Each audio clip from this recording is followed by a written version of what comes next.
توانائی دیتی ہے, پورا مضمون باندھا ہے. اعلیٰ حضرت کہتے ہیں بیروپیہ تھا, مداری, روپ بدل بدل کے دکھایا کرتا تھا, بادشاہوں سے انعام لیتا تھا. ایک دن اورنگزیب عالمگیر کے پاس آ گیا, کہنے لگا میں روپ بدلوں گا, اگر آپ پہچان نہ سکے تو میں انعام لوں گا.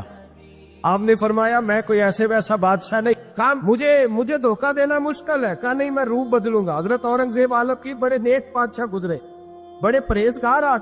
وہ بیروپیہ کہنے لگا میں روپ بدلوں گا, آپ نہیں پہچان سکیں گے. فرمایا چل جتنا تیرے اندر زور ہے لگا لے. حضرت نے اعلان کیا کہ میں نے فوجی بھرتی کر دے, 2 ماہ کے بعد ٹیسٹ ہوگا. وہ 2 مہینے دوڑتا رہا, رنگ روپ بناتا رہا, آیا ٹیسٹ دینے, 2-3 سپاہیوں کا امتحان لیا. اس کی باری آئی تو 10 روپے دیے, کہنے لگے تیرے آنے جانے کا کرایہ میں نے تجھے پہچان لیا ہے. کچھ دنوں کے بعد جانے لگے سفر پر, تو بھکاری آ گئے خیرات مانگنے. اس نے بھی سارے منہ پر سیاہی مال لی, کپڑے پھاڑ لیے, سر کے بال مڈا لیے, پگے تک کٹا لی, بدرنگ ہو کے آیا. کاسا آگے کیا تو حضرت نے 10 روپے ڈالے, کہنے لگے تیرے آنے جانے کا کرایہ میں نے پہچان لیا ہے. کچھ دن گزرے تو ٹیچر کی ضرورت تھی. اس نے منہ سے بڑی کر لی, داڑھی نکلی لگا لی, سر پہ جنا کیپ پہن لی, ایک شیروانی لے لی اور ہاتھ میں چھڑی پکڑ کے آیا. کہنے لگا میں استاد ہوں, 2-4 بندوں کا امتحان لیا, اس کی باری آئی تو 5 روپے دیے, 10 روپے دیے, کہا تیرا کرایہ میں نے پہچان لیا. 2 سال گزر گئے.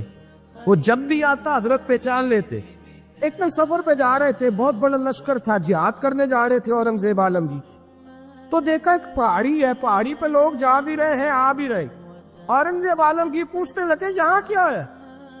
کہنے لگے بابا جی بیٹھے ہیں دعا کرتے ہیں, اللہ کے نیک بندے ہیں. اورنگزیب کہنے لگے یار پرانے لوگ سارے ہی اللہ والوں کو مانتے, یہ بھی مصیبت آئی ہے جتنی نہیں آئی ہے, سارے لوگ ہی مانتے. کہنے لگے ذرا میں دعا نہ کرا لوں, بچے کام جا رہا ہوں. اورنگزیب بادشاہ تھے, بادشاہ لوگ نازک مزاج ہوتے ہیں. گھوڑے سے اترے, بڑی مشکل سے پہاڑی پہ چڑھے, اوپر گئے تو لائن لگی ہے, بابا جی غار میں بیٹھے. کہنے لگے میں نے ملنا, میں اورنگزیب ہوں. انہوں نے کہا ہمارا بابا اس طرح کا پیر نہیں کہ امیر آئے تو رنگ اور ہو, غریب آئے تو اور ہو, یہاں اگر ملنا ہے تو لائن میں لگ جاؤ, سب ایک جیسے. اب لائن میں کھڑے ہو گئے, 50 آدمی آگے تھے, کہتے ہیں 51واں نمبر تھا. تھک گیا دھوپ میں کھڑا کھڑا. جب میں پہنچا غار کے دانے تو میں نے بابا جی کے چہرے پہ نظر ڈالی تو بڑا نورانی چہرہ, بڑی خوبصورت لب و لہجہ. میں نے کہا میرے جیسا آدمی بھی پگڑی باندھ لے تو اچھا لگنے لگ جاتا ہے, بڑا خوبصورت انداز. کہتے ہیں میں ان کے پاس اتحیات کی حالت میں بیٹھ گیا. میں نے کہا حضور میں جا رہا ہوں جہاد کرنے, دعا کرنا. بزرگوں نے ہاتھ اٹھائے, اللہ اس کی مدد فرما, دین کو غلبہ عطا فرما, اسے دین کا سچا پکا سپاہی بنا. پھر تھپکی دی, 2-4 نصیحتیں نکال ڈالی. دیکھنا ظلم نہ کرنا, زیادتی نہ کرنا, جب تم جیت کر نہ کرنا, غرور نہ کرنا, نصیحتیں بھی کر دی. کہتے ہیں اب جب میں اٹھا تو 2-4 دینار بطور نذرانہ مسلح کے نیچے رکھے, اور الٹے قدم جب میں غار سے اترا انہوں نے رومال جاڑا اور اٹھ کے کھڑے ہو گئے. کہنے لگے آج نہیں تو نے پہچانا, آج نہیں تو نے پہچانا, میرا انعام بنتا ہے, آج نہیں پہچانا, لا پیسے. اورنگزیب کہنے لگا یار تو نے حد کر دی, کہاں چڑھا کہاں کھڑا رہا, دھوپ میں تھک گیا, کمال کر دی بھائی تو نے. پتا تو کیا لے گا, اب تو جلدی بتا, وہ کتنے لوگ پیچھے دھوپ میں کھڑے ہیں, لشکر سارا کھڑا ہے, کیا لے گا؟ اس نے کہا سب سے قیمتی ہیرے وہ ہے جو تیرے سر کے تاج میں لگے ہوئے, مجھے تیرا تاج چاہیے. او بھائیو سننا اور یاد رکھنا, میرے اعلیٰ حضرت کہتے ہیں بادشاہ نے سر کے اوپر سے تاج اتارا, بہروپیے کے قدموں میں رکھا اور کہنے لگے یہ لے, اور یہ تو تیرا مانگنے پر میں نے دیا ہے نا, میں واپس آتا ہوں تو آنا میں اپنی مرضی سے بھی تجھے دوں گا. تو نے اورنگزیب جیسے بندے کو دھوکہ دیا, آنا میں اس وقت بھی دوں گا. وہ دے کر بس بات ختم ہو گئی, حد ہو گئی. دے کر کہتے ہیں جب میں پلٹا نا واپس, بہروپیے نے آواز دی بادشاہ ٹھہر جا. تو میں نے پلٹ کے دیکھا تو کہنے لگے یہ اپنا تاج لے جا, اٹھا اور لے جا. میں نے کہا 2 سال بیت گئے تجھے محنت کرتے, آج قابو آیا تو لے جاؤ. کہنے لگا لے جا, مسئلہ سمجھ میں آ گیا. میں نے کہا مجھے بھی تو سمجھانا. کہتے ہیں وہ پھوٹ پھوٹ کے رویا, اس کی آنکھیں برس پڑی, سیلاب کی طرح آنسو بہہ نکلے, تڑپا اور رو کے کہنے لگا بادشاہ میں نے جھوٹ موٹ رسول اللہ کی غلامی اختیار کی تھی, جھوٹ موٹ کی داڑھی, جھوٹ موٹ کی پگڑی, جھوٹ موٹ کا فقر, میں نے جھوٹ موٹ نبی پاک کا لباس پہنا ہے, تو تیرے جیسے بادشاہوں کے تاج میرے قدموں میں آ گئے ہیں.